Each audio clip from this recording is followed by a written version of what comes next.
संत पीर फकीर इस दुनिया में सच का राह दिखाने आते हैं, सच की बात बताते हैं। सबका भला करना उनकी जिंदगी का मकसद होता है। कभी भी किसी को किसी भी तरह दुखी देख के अगर संत पीर फकीर के अंदर तड़प पैदा नहीं होती तो वो संत ही नहीं हो सकता।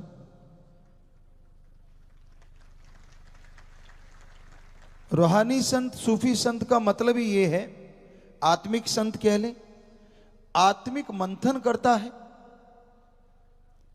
समाज में चल रही बुराइयां, कुरीतियां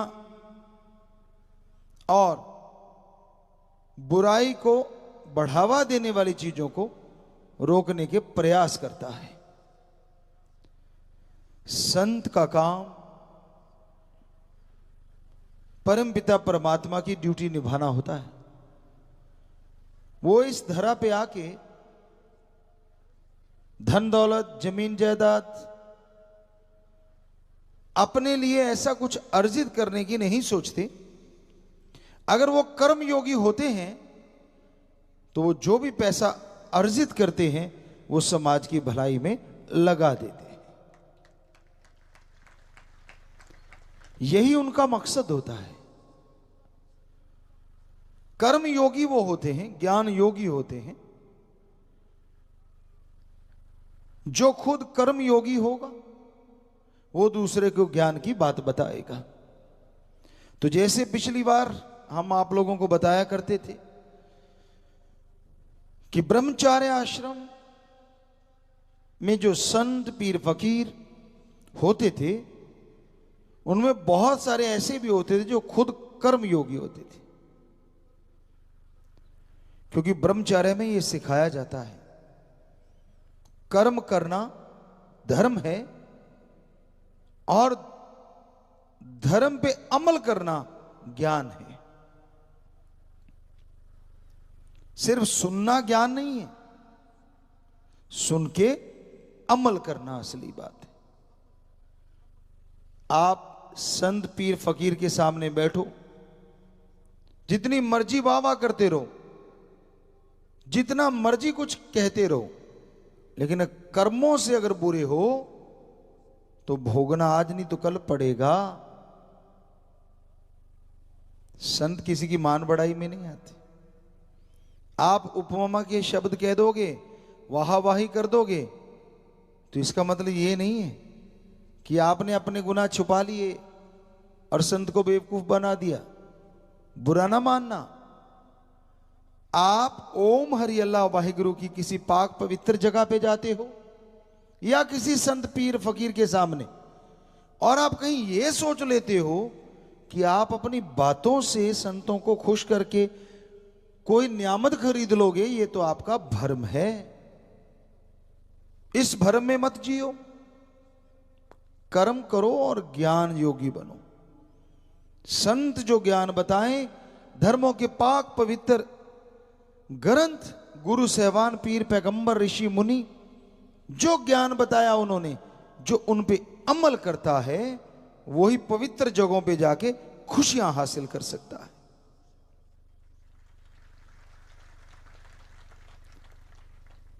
वो तो अपने घर में रह के भी खुशियां ले सकता है, फिर संतों के पास जाना क्यों? आदमी माने ना माने, जब संतों के रूबरू होते हो ना आप, पवित्र जगहों के पाक पवित्र ग्रंथों के सामने नतमस्तक होते हो ना आप, तो एक पॉजिटिव वेव्स, किरणें आती हैं, स्वस्थ किरणें, जो आपको उकसाती हैं कि अच्छे कर्म करो और अपनी बुराई को निकाल डालो या मार डालो।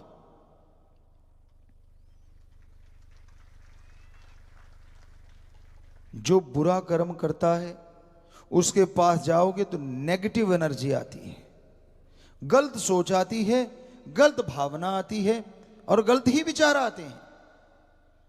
और जब आपको पता है पवित्र जगहों पे आप जाओ पवित्रता के साथ, ग्रहण करने के लिए, नैरो माइंड के साथ नहीं, तंग दिली के साथ नहीं, खुले दिल के साथ जाइए तो संत पीर फकीरों के यहां से आप हर बार बहुत कुछ नया लेके जाओगे, हर बार खुशियों के खजाने पाओगे।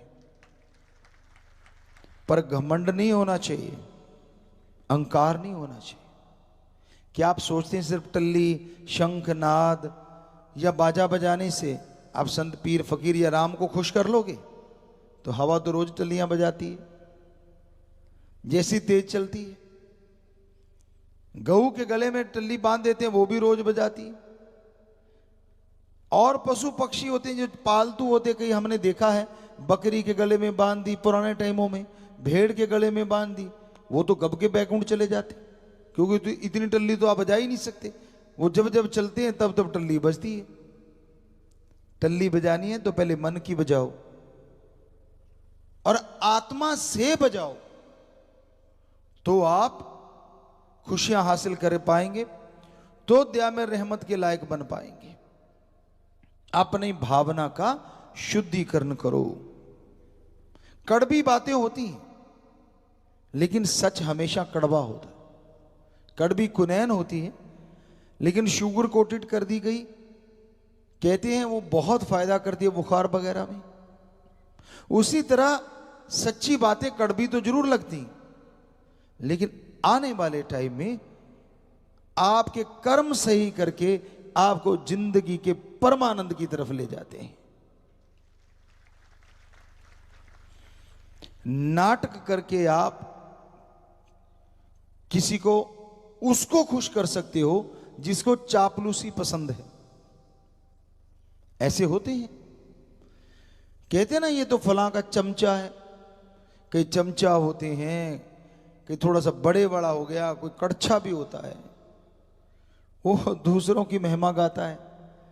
बचो ऐसे चापलूसों से, सबको कह रहे हैं हम, क्योंकि जो आपके सामने ज्यादा उछलता कूदता है, बहुत सारी चीजें वो अपनी छुपा रहा होता है। अपने आप को एक स्वस्थ कैरेक्टर बताता है। इसलिए हमेशा ध्यान दिया करो, कोई भी आपकी चापलूसी ना करे। और सच्चा दोस्त मित्र वो होता है जो सच्ची बात जुबान से कह के आपके सामने आपको गाइड कर दे। अब आप गलत कर्म कर रहे हैं, कई सज्जन ऐसे होते हमने देखा है, कहते जी मुझे कोई राय नहीं देता। देगा कैसे कोई? आपको किसी की राय पसंद ही नहीं आती। राय वहां दी जाती है जहां ग्रहण करने की शक्ति हो। जब आप अपने आप को यह कह देते हो कि मेरे से बड़ा ज्ञानी कोई दूसरा है ही नहीं, तो फिर आपको राय क्यों देगा कोई? अगर कुछ हासिल करना है तो श्री राम जी खुद विष्णु के अवतार, लक्ष्मण जी शेषनाग नाग के अवतार, फिर भी श्री राम जी ने कहा लक्ष्मण, रावण कोई छोटी मोटी चीज नहीं है। और आपको कितनी बार बताया कि वाकई जो श्री राम जी ने कहा वो सत्य है कि ये बहुत विद्वान, बहुत गुणवान है, इसमें कोई कुरीति आ गई, या दूसरे शब्दों में कि इसने मुक्ति का मार्ग ये तय करवा रखा था, तू जा इससे ज्ञान ले ले। तो उनके सिर की तरफ खड़ गया, लक्ष्मण जी जाके सिर की तरफ खड़े हो गए। तो राम जी मुस्कुराए, रावण कुछ बोला नहीं।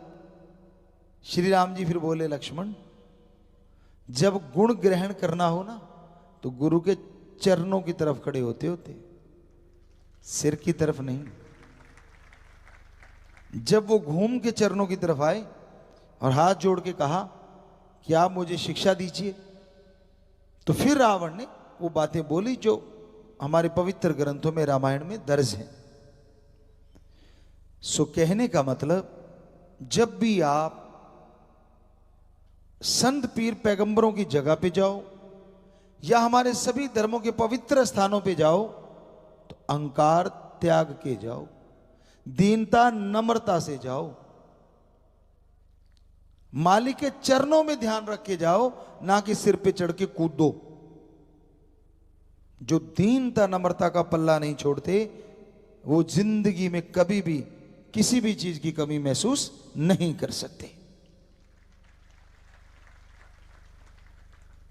संत पीर पैगंबर ओम हरि अल्लाह के बहुत ज्यादा करीब होते हैं।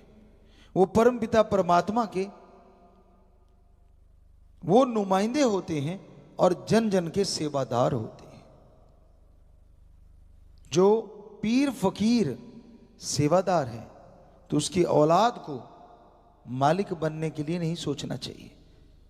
इसमें हम ये नहीं कहते कि कंपनियों के मालिक ना बनो। हमारा यहां कुछ और मतलब है कि जिसके गुरु संत पीर पैगंबर में दीनता नम्रता हो उसके भक्त में अहंकार नाम की चीज तो आसपास भी नहीं पटकनी चाहिए। अगर आप में आ रही है तो अपने आप को लानत दिया करें थोड़ी देर के लिए, ताकि वो चीज आपसे दूर हो जाए, क्योंकि खुद ही अहंकार आदमी को डुबो देता है। मन जालिम इतना जालिम है कि आदमी को कभी भी गड्ढे में गिरा के चारों खाने चित कर देता है। साईं जी ने एक जगह लिखा हुआ है, स्वामी जी महाराज ने, गुरु कहे करो तुम सोई, मन के मते चलो मत कोई, ये भव में गोते खिलवावे, ये गुरु से बेमुख करवावे। नफ शैतान, मन जो आपके अंदर रहता है, नेगेटिव थॉट्स जो माइंड को देता है वो मन है, नफ शैतान है। पॉजिटिव थॉट्स देता है, सकारात्मक सोच देता है, वो आत्मा है, वो रूह है, तो उसकी सुनो, अहंकार ना करो। आज घर में लड़ाइयां हैं ईगो की वजह से, गांव में लड़ाई है ईगो की वजह से, देशों में लड़ाइयां हैं ईगो की वजह से, और कोई क्षेत्र इससे बचा नहीं है। कोई भी क्षेत्र, चाहे वो राम नाम का क्यों ना हो, यहां भी लोगों के अंदर ईगो आ जाती है। मैं उससे कम नहीं, मेरे में क्या कमी, उसमें क्या ऐसा। जी नहीं, भक्त जन तो दीनता नम्रता के पुजारी होते हैं कि नहीं भाई मैं तो सबसे दीन हूं, नम्रता हूं, रखने वाला हूं, अहंकार को ऊपर हावी होने ना दो, क्योंकि अगर ये हावी हो गया तो परम पिता परमात्मा को नहीं पा सकोगे। इसलिए नम्रता धारण करो। यह हमारे पुरातन समय से बताया गया, पर आदमी के अंदर बहुत तरह के अहंकार हैं। कुछ तो ऐसे होते जिनको कोई समझा भी नहीं सकता। राज पहुंच का अहंकार, धन दौलत का अहंकार, जमीन जायदाद का अहंकार, थोड़ा शरीर अच्छा है शरीर का अहंकार, चंद लोग देखने लग गए उसका अहंकार, अपनी सोच का अहंकार कि मेरे जितना चतुर चला कोई है ही नहीं, मैं ही सारी दुनिया से समझदार हूं, बाकी तो पैदल घूम रहे। मतलब उसके कहने का मतलब होता है दिमाग भगवान ने मेरे को दे दिया, बाकी को तो खाली डिब्बा है। तो ये भी एक अहंकार है। और क्या लिखा हमारे धर्मों में, अहंकार को मार जरूर होती है, आज नहीं तो कल होती है। अहंकार मत किया करो। रावण से बड़ा आज तक अभी तक कोई इंसान नहीं है आदमी के रूप में। सर्वश्रेष्ठ साइंटिस्ट था जिसके कंधे पे एटम परमाणु रहता था और दिखता तक नहीं था। इतनी शोध थी, इतना अदृश्य शक्तियां उसने प्राप्त कर रखी थी। उसके पास पुष्पक विमान कह लीजिए, आज की भाषा में बोले तो उसको क्या बोलें, शायद ऐसा तो कोई लैंडिंग करता नहीं जैसा वो लैंडिंग करता था। चलो हवाई जहाज या जहाज कह देते हैं समझाने के लिए। वो सिर्फ और सिर्फ रावण के हाथों की और विभीषण के हाथों की और एक उनके भाई बताते हैं जिनसे वो लेके आए थे, उनके हाथों की पकड़ से और उनकी प्लस रेट से, उनकी सोच से ही उड़ता था। जैसे वो हाथ रखते थे और अंदर दिमाग में सोच की कि इतना किलोमीटर ऊपर जाना चाहिए, वो उतने किलोमीटर ऊपर चाहता था कि भाई इतने माइल्स, इतने कोस की स्पीड होनी चाहिए, उतनी ही स्पीड पकड़ता था। आज के रोबो क्या ऐसा नहीं कर रहे? क्या आप ही फन्ने का है? आपसे पहले कोई जिंदा नहीं हुआ दुनिया में विज्ञान को मानने वाला? क्या कर लिया आपने? एक रोबो सुपर कंप्यूटर बना लिए हैं। तो अगर आपके अकॉर्डिंग कंप्यूटर आदमियों की तरह काम करने लगे हैं, तो क्या आपसे पहले ऐसा कोई नहीं हो सकता जिसने इतनी साधना कर ली हो, विज्ञान को इतना पा लिया हो कि विमान उसकी वो प्लस रेट से, उसकी थॉट से चलता था? हो सकता है आज भी आने वाले टाइम में ऐसा कुछ हो जाए, पर अभी तक तो हुआ नहीं। कितना बड़ा साइंटिस्ट था वो। और आज तक किसी में ऐसा गुण नहीं आया। चंद्रमा की रोशनी से भी वो काम लेता था, पूरी लंका जगमगाती थी। सूरज की रोशनी, सौर ऊर्जा उस टाइमों में भी उसके पास थी। जब चाहे बरसात करवाता था, यहां चाहे बरसात करवा लेता था। और वो जहाज की चर्चा कर रहे थे, कहीं भी लैंड करवा लेता था। उसके लिए हेलीपैड नहीं बनाने पड़ते थे। तो गजब था ना वो। चलो अभी तो उसके थोड़े से गुण बताए हैं। बहुत भक्ति में अव्वल था। शिव जी का जो महादेव जी हैं हमारे, उनका बहुत बड़ा भक्त था, बहुत वरदान थे उनके पास। तो ये थोड़ी सी बात, इतनी में एक भी बात आप में हो, चलो माना थोड़ा सा अहंकार आ सकता है, अगर नहीं है तो फिर किस बात का अहंकार। उसने भी किया कि मैं मौत को भी हरा दूंगा, क्योंकि बाकी चीजें वो जीत चुका था। क्योंकि उसको लगा मेरी नाभि में अमृत का कुआं है, यहां तक कि उसकी लाइफ का जो चक्र था वो खत्म नहीं होने वाला था। श्वासों पे नियंत्रण कर लिया था, लेकिन वो श्वास थे तो ना उतने ही जितने लिखे हुए थे। पर उसको लगता था मैं अमृत मेरे अंदर है, नाभि में है, इसको प्रयोग करके मैं भक्ति के द्वारा कभी नहीं मरूंगा, तो मौत से भी टक्कर ले लूंगा। इसी अहंकार में उसने सीता माता को उठाया। और फिर आप जानते हैं, एक लखपूत सवा लख नाती, तै रावण घर दिया न बाती। क्या है ऐसा आप में जो अहंकार कर रहे हो? कौन सी ऐसी चीज है जो रावण के पैर की बराबरी करते हो आप? चंद नोट आ गए, चंद पैसे आ गए, थोड़ी ऐश कर ली, और चार लोगों ने राम अच्छा जी, ये नहीं सोचा कि मेरे को नमस्कार क्यों होती है, सोचा नहीं। बस कहता अच्छा मेरे में कुछ स्पेशल हो गया। अरे भाई कभी शीशे में मुंह देखना, खुद ना डर जाना कहीं देख के, बुरा ना मनाना भाई। कई सज्जन ऐसे भी होते हैं, उनको भी लगता है कि नहीं मेरे में कुछ अलग है। 10 लोग नमस्कार, अलग हो गया कोई रुतबा, अलग हो गया अगर आप ऑफिसर हैं, अलग हो गया कोई राज पहुंच है, तो थोड़ा सा लोग मिलने जुलने ज्यादा लगते हैं। कोई पीर फकीर है उसको भी सलामें होने लगती हैं। पर फिर भी अहंकार का तो कोई मतलब नहीं होना चाहिए ना, क्योंकि सलामें अगर संत पीर फकीर को हो रही हैं तो उस ओम हरि अल्लाह वाहिगुरु के नाम के लिए। अहंकार किस चीज का, किस बात का, क्यों? खुद ही जो करते हैं वो खुदा से दूर रहते हैं। अहंकार जो करते हैं वो दूर रहते हैं राम से। दीनता नम्रता धार के पा लेते हैं राम को। दीनता नम्रता एक भक्त के गहने हैं, इंसान के गहने हैं। जो ऐसे पहन लेता है वो सही रास्ते पे चल पे तो बहुत खुशियां हासिल कर लेता है, और गलत रास्ते पे चल पड़े तो ठगियां भी बहुत मार लेता है। आपने देखा होगा गांव शहरों में कई लोग होते हैं जिनको मीठी छुरी कहा जाता है। हमने तो देखा भाई, पक्का आजमाया हुआ है। आप जाओ, आओ जी आओ जी आओ, बैठो जी बैठो, बैठो जी बैठो, कैसे आए जी, और क्या हाल चाल है आपके? यूं लगता है यार अच्छा कहीं रिश्तेदारी में तो नहीं आ गया, आया दुकान पे सामान लेने, फिर आओ जी चाय पियो जी, आओ जो बिस्किट मंगाओ फुलाओ मंगाओ। मंगाना नहीं होता, बातों बातों से घर पूरा। उनके इशारे बड़े अजीब होते हैं।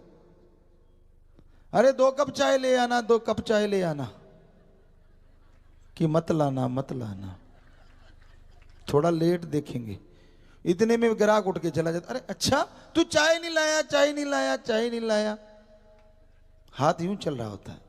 मैं अच्छा बेटा, देखा होगा आपने भी, कहीं ना कहीं तो देखा होगा, पर समझे नहीं होंगे, वो एक अलग बात है जी। बहुत सज्जन हाथ खड़े कर रहे कि हाँ देखा है ऐसा जी, हाथ नीचे कर ले, तो देखा है आपने।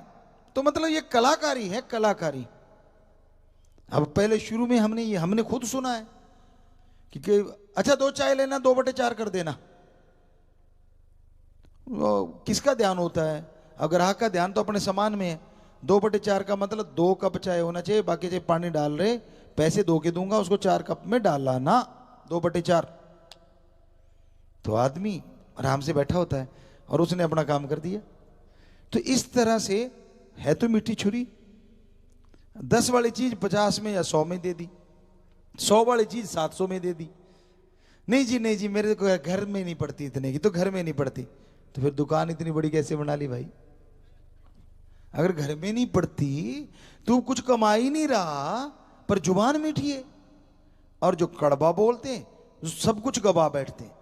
तो वो बात आपको सुनाते, कई बार सुनाई, बेपरवाह जी सुनाया करते थे कि कोई व्यापारी था और वो क्या करता था, पशु वगैरह खरीदने करने बेचने करने ऐसा, तो शाम का समय हो गया, सामान अपने साथ रखते थे भाई, थोड़े पशु इस गांव से लिए, वहां रुक गए जंगल में, फिर उस गांव से लिए, ऐसे आगे व्यापार किसी को दे दिया, पशु किसी से ले लिया, तो वो कहीं रुक गए। कहते चलो यार मैं सब्जी बना लाता हूं। जुबान वो आपको आगे बताते हैं कैसी थी। तो उसके पास उस समय आमतौर पे क्या होता है, आलू जल्दी खराब नहीं होते, तो आलू उसके पास थे, और वो एक घर में चला गया, देखा कि ये घर से पूछते हैं, देखा घर में अकेली माता है, तो कहता जी माता मैं क्या ये सब्जी बना लूं? उसने पता नहीं क्या बोला होगा, पर हम नहीं बोल सकते।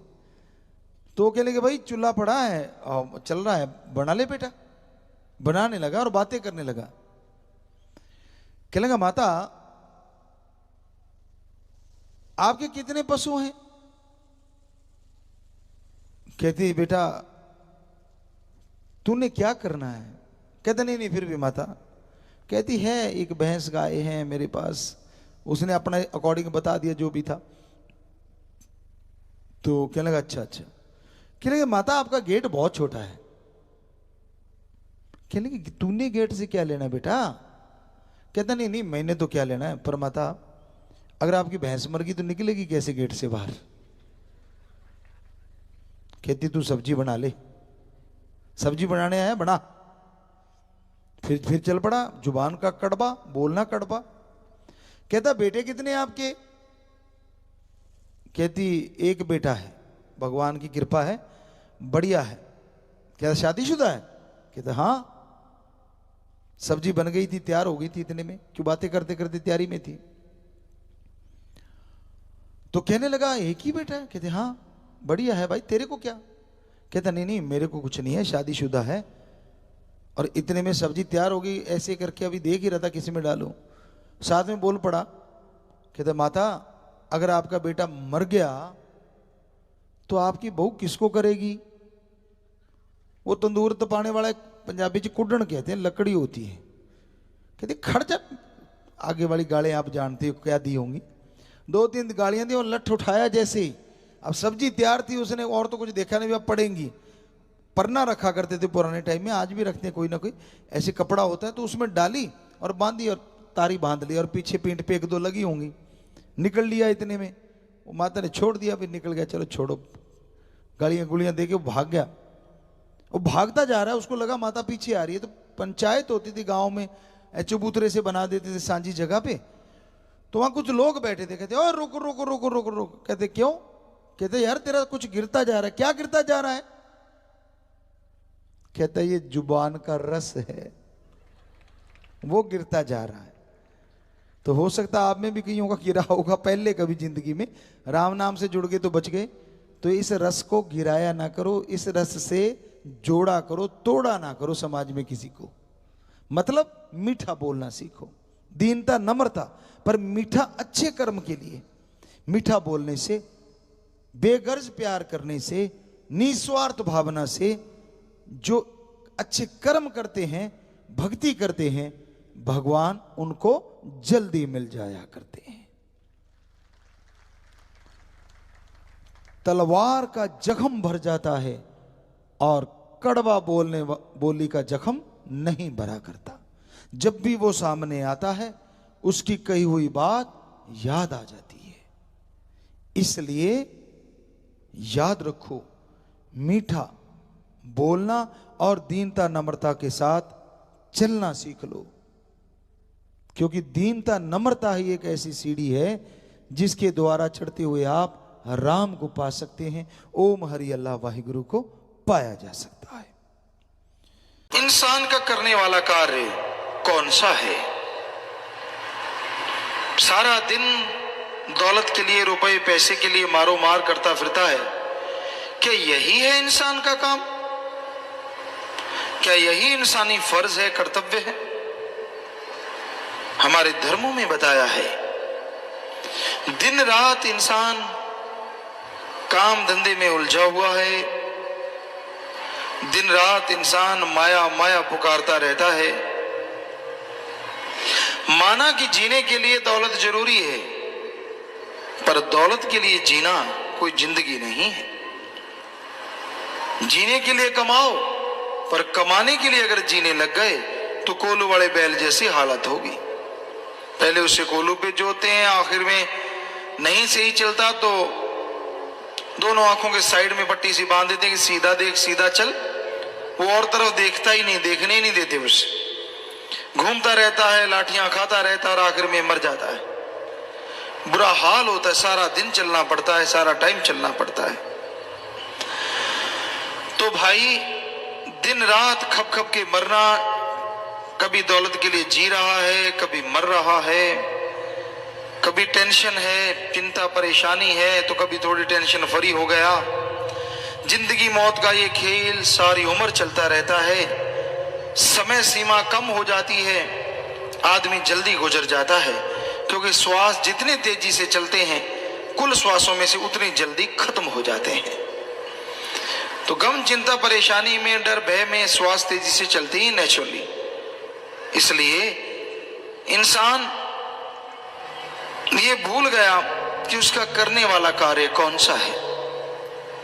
संत सत्संग लगाते हैं, जीवों को समझाते हैं कि आओ सुनो, सत्संग सुनो और सुन के अमल करो।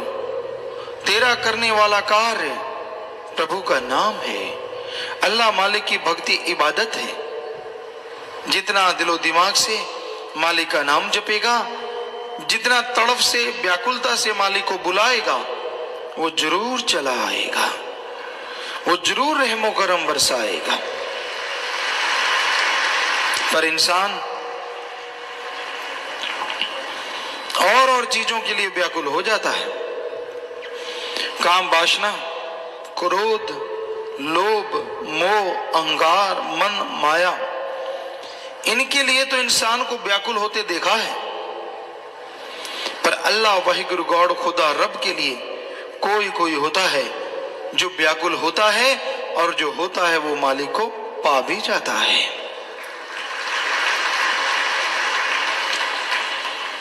मालिक के प्यार में व्याकुलता नहीं होती, बल्कि वो उसकी मोहब्बत होती है। दुनियादारी में आप व्याकुल हो जाते हैं, किसी चीज को पाने के लिए परेशान हो जाते हैं, तड़फ जाते हैं, और वो सामान भी नहीं मिलता तो आप और तड़फते रहते हैं, बेचैनी और बढ़ जाती है। पर मालिक की याद में उसको पाने के लिए अगर तड़फना है, वो भी एक ऐसी याद बन जाती है जो बार बार याद करने से मजा देती रहती है, आनंद देती रहती है। क्योंकि मालिक की याद में अगर तड़फ के दो आंसू भी बहा दिए तो वो आपके पाप कर्मों को धो डालते हैं। पर उसकी याद में वैराग्य आना, ये भी भागों की बात है। उसकी याद में वैराग्य बड़ा ही मुश्किल से आता है, क्योंकि आदमी के ध्यान और जगहों पे उलझे हुए हैं, और जगहों पे फंसा हुआ है। तो अपने विचारों को एकाग्र करो, विचारों को कंट्रोल करो और सुमरन भक्ति इबादत करो। सुमरन करते हुए अगर विचार एकाग्र है तो मालिक की दया में रहमत के लायक जल्दी बनोगे। वो जिसे प्यार अल्लाह मालिक वाहिगुरु गॉड खुदा रब जिसे प्यार देता है, जिसे खुशियां लुटाता है, कई बार उसे अजमाता भी है। बस अजमाने से शोर मचा के टेंशन लेके अगर भाग गया तो खाली रह गया, और अगर दृढ़ विश्वास रखा नहीं तो यकीनन उसकी झोली में मालिक की दया में रहमत जरूर पड़ती है। तो मालिक का रहमो करम अगर हासिल करना है, उसकी दया में रहमत के काबिल बनना है, तो अपने अंदर के विचारों का शुद्धिकरण करो, अंदर के विचारों को साफ करना है, और ये होंगे सुमरन के द्वारा। चलते बैठ के लेट के काम धंधा करते थोड़ा थोड़ा सुमरन करते रहो, थोड़ी थोड़ी भक्ति करते रहो। थोड़ा किया गया सुमरन भी कलयुग में बहुत काम करता है। पहले के युगों में सैकड़ों साल लोग इबादत करते, तपस्या करते, पूजा करते, तो फल नहीं मिलता था। अब कुछ महीनों में सच्ची तड़प से मालिक को बुलाया जाए तो उसका रहमो करम बरसने लगता है। कितना आसान है मालिक का नाम लेना, कितना आसान, पर जो नहीं लेते उनको लगता है बड़ा ही मुश्किल है। क्या मुश्किल है भाई? खाना खाना, पेट भरना है तो पहले आटा गूंदो, रोटी बनाओ, को लगाने के लिए चटनी दाल सब्जी कुछ ना कुछ भाजी बनानी पड़ती है, फिर कौर तोड़नी पड़ती है, उससे लगाना पड़ता है, खाना पड़ता है, निगलना पड़ता है, आंतड़ियां हजम करती हैं, तब जाके कहीं ताकत मिलती है। राम नाम तो बड़ा ही आसान है। सत्संग में आओ, संत पीर फकीर राम का नाम बताते हैं, अल्लाह मालिक की तरीका समझाते हैं, उसको सुन के अमल कर लो तो भाई आपको कुछ भी करना नहीं। बाद में जीभा मुंह के अंदर है ही ऑलरेडी, विचार दिमाग में चलते ही चलते हैं, तो विचारों से सुमरण कर लो चाहे जीभा से कर लो, जितना कर लोगे उतनी ही दया में रहमत बढ़ती जाएगी। पर ये भागों वाला इंसान मालिक के प्यार मोहब्बत को पा सकता है, जो अपना स्टैंड रखे, जो अपनी जगह पे सही रहे। क्या पता मालिक अजमा रहा हो, पर हमने देखा है अजमाने की जरूरत नहीं पड़ती, थोड़ा समय गुजरता है, आदमी सब कुछ भूल के फिर से वही, जैसे गधे के ऊपर किसी ने लाल बांध दिए, हीरे जवाहरात बांध दिए, बड़ा सुंदर सजा दिया, कुछ देर खुशी हुई कि भाई बड़ा सुंदर लग रहा है, जैसे रस्सा छोड़ा जाके कूड़े करकट के ढेर पे हींकने लगा, आवाजें निकालने लगा और हींगता हुआ सारा कुछ तोड़ दिया और वही माटी में लथपथ हो गया। ऐसा ही होता है, मन बड़ा जालिम है। मालिक रहमो करम बख्श देता है, दया में रहमत बख्श देता है, पर यह गधे की तरह फिर से सब कुछ मिट्टी में मिला देता है। कोई परवाह नहीं करता, कोई कायदा कानून नहीं रखता, बस अपनी एक अलग इमेज बना लेता है, उस इमेज के अनुसार इंसान को गुमराह करता रहता है, भरमाता रहता है, तड़फाता रहता है, और कहते तेरी मन मर्जी अगर पूरी हो गई तो सही है, नहीं तो नहीं। ये थोड़ा ही ना होता है। संत पीर फकीर तो मालिक से दुआ मांगते हैं, दुआ करते हैं। अब करने वाला देने वाला अल्लाह वाहिगुरु राम है, जो सुन के अमल कर लेते हैं, मालिक उनकी झोलियां अंदर बाहर से लबरेज कर देते हैं, माला माल कर देते हैं। जो सुन के छोड़ देते हैं वो अपने कर्मों का फल भोगते रहते हैं। तो संत पीर फकीर बात वो कहते हैं जो अल्लाह वाहिगुरु राम उनको कहता है, जो अंदर से मालिक ख्याल देता है। सुनो, विचारो और अमल करो तो बेड़ा पार हो जाता है। तो ये बड़ा ही जरूरी है कि आप वचन सुनो, अमल करो और मालिक की दया में रहमत के काबिल बन जाओ। जो जीव सत्संग में आते हैं वही सुनेंगे, और जो सुनते हैं अमल भी वही करेंगे। सुना नहीं अमल कैसे, किस बात पे करेगा कोई? तो सत्संग पूरे ध्यान से सुनो, अपनी खुदी अहंकार को छोड़ के, अपनी और बातों को छोड़ के सत्संग की तरफ ध्यान दो। दूसरी तरफ ध्यान दे दे के आपने कितना जोर लगा लिया, कुछ हासिल हुआ? सत्संग में भी लोग बुराइयों से कई बार बाज नहीं आते। मन कई बार इंसान का उसे उठा के ले जाता है, इधर उधर नींद ला देता है, कभी कुछ क्योंकि बड़ी जालिम ताकत है। माना कि अमल नहीं होने देते सत्संग में ताकत होती है, लेकिन भटकाता तो ये कभी कभी है। कभी आंखों से गलत दिखाने लग जाता है, उसी में उलझा देता है। पर ये अलग बात है, संतों के वचन जब हथौड़े की तरह पड़ते हैं तो रोंगटे खड़े हो जाते कि हैं, अच्छा मेरे को कह रहे हैं, मैंने अभी देखा। तो मन का तो काम है भरमाना, मन का काम है भटकाना। इस जीवों को भरमाता है, भटकाता है और तड़फाता है। इससे लड़ना कलयुग में सच्ची भक्ति है। अपने अंदर के बुरे विचारों से लड़ो, यानी बुरे विचारों को अपने पे हावी ना होने दो, अच्छे विचारों के साथ आगे बढ़ो, तो मालिक की दया में रहमत के काबिल एक दिन जरूर बनोगे। तो अमल जरूरी है। आप कोई भी काम धंधा करते हैं, लोग आके पूछते हैं गुरुजी मैं फलां काम कर लूं।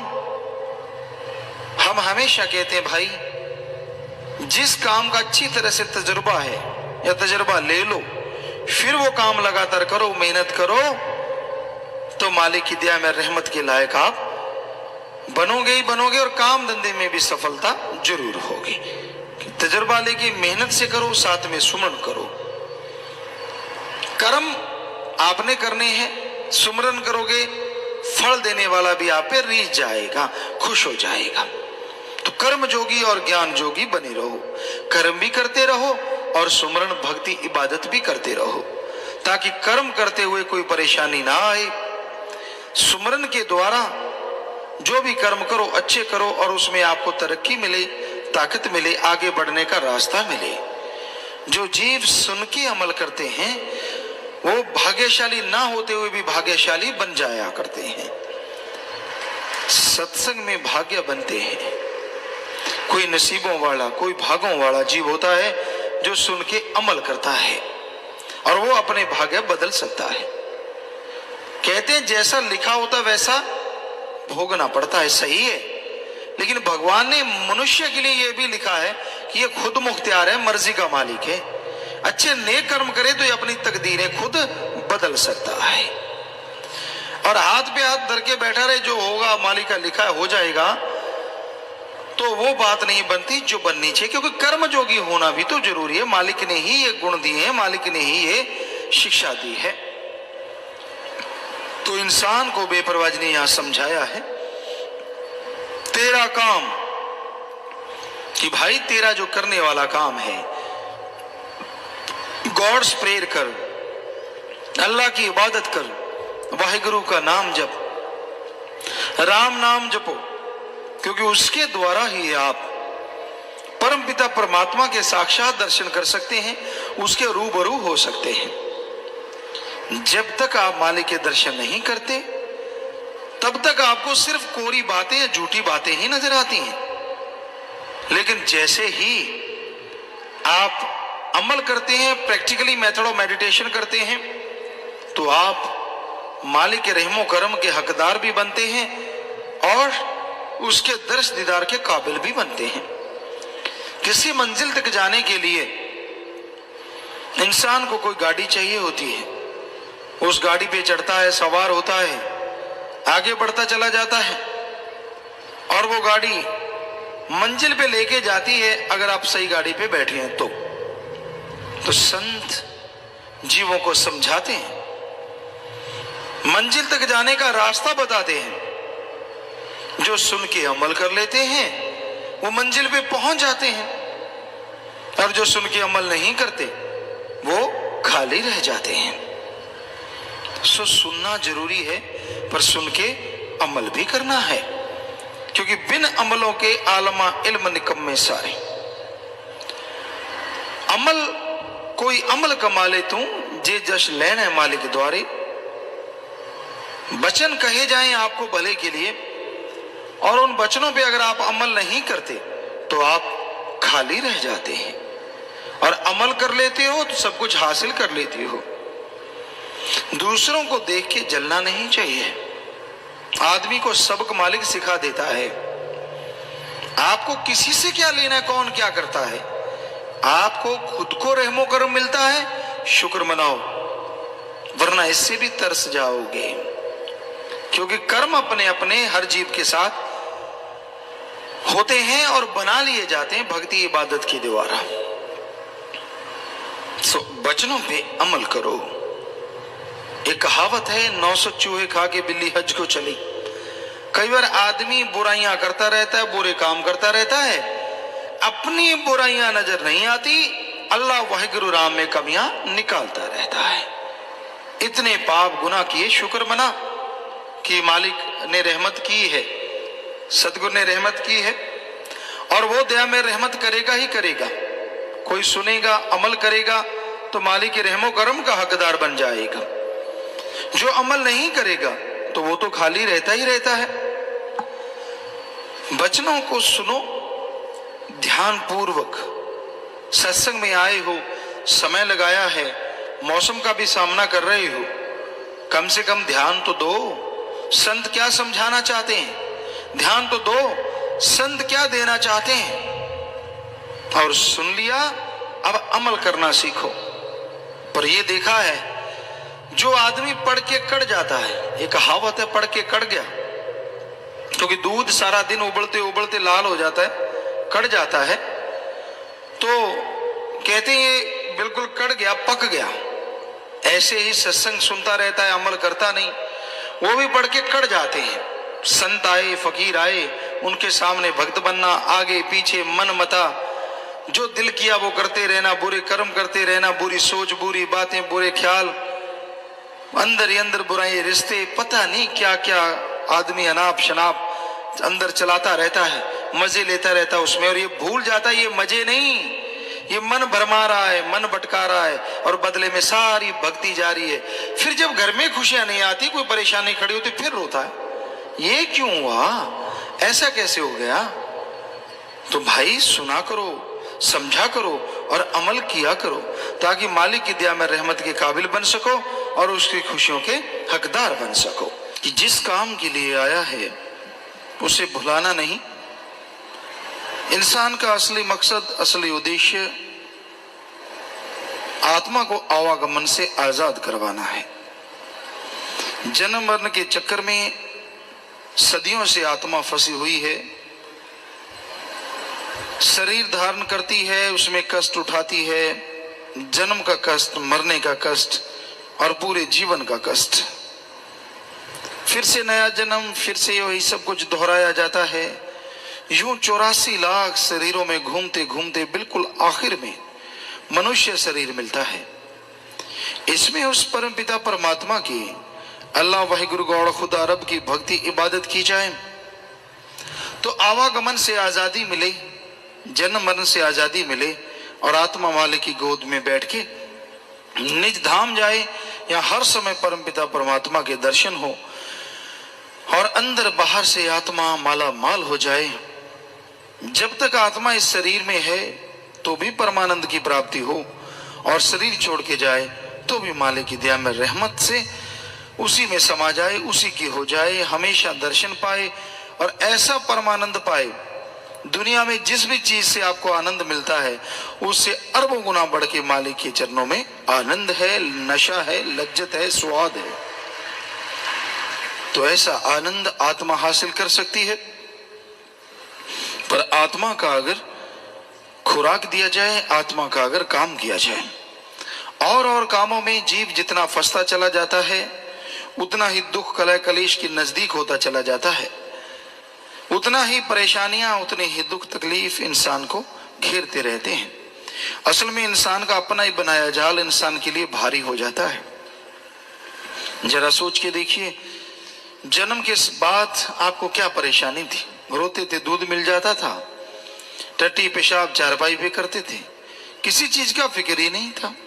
जैसे जैसे उम्र बढ़ती गई फिक्र बढ़ते गए, परेशानियां बढ़ती गई, कभी खिलौनों का चक्कर तो कभी दूसरे से बड़ा बन के दिखाने का चक्कर, तो कभी दूसरे के सामान को अपने पास लाने का चक्कर। धीरे धीरे उम्र बढ़ी, फिर खेलों में और विषय विकारों में ध्यान जाने लगा। जवानी आई, नादानी पल्ले पड़ गई, विषय विकार काम वासना के अलावा कोई बात अच्छी ही नहीं लगती। बैठता है तो बुरी बात, देखता है तो बुरी बात, अच्छाई में भी बुराई नजर आती है, बुराई में बुराई तो नजर आएगी आएगी, ऐसी उम्र होती है। चलो समय गुजरा, शादी हो गई, बाल बच्चे पैदा हो गए, कुछ देर शादी के लुत्फ उठाया, खुशी मनाई, फैशन किए, ये वो फलां पता नहीं क्या क्या, और जैसे बच्चे हो गए कबीलदारी गले पड़ गई, फैशन तो दूर आंख से मक्खी भी नहीं उठाई गई।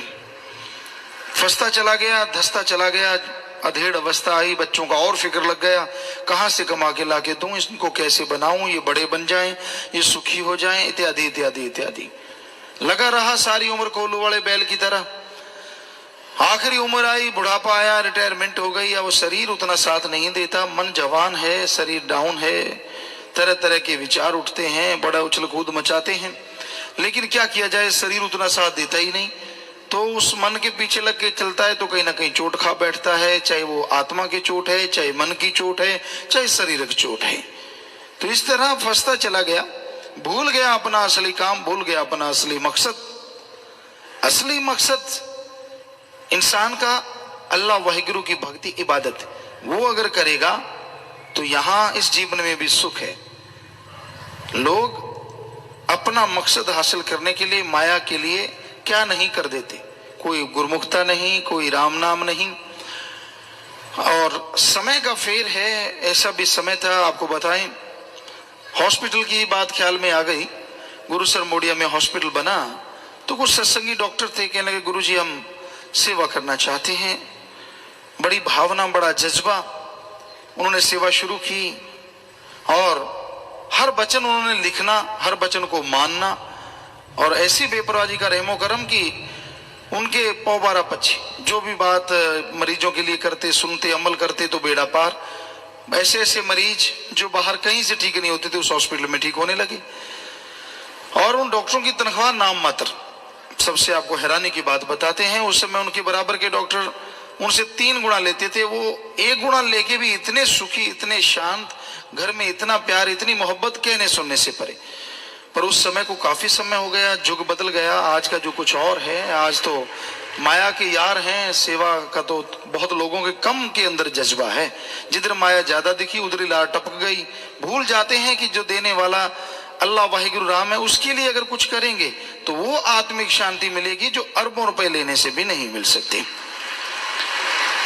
तो हमारा कहने का मतलब किसी का दिल दुखाना नहीं, ये नहीं कहना कि तनख्वाह क्यों या कैसे।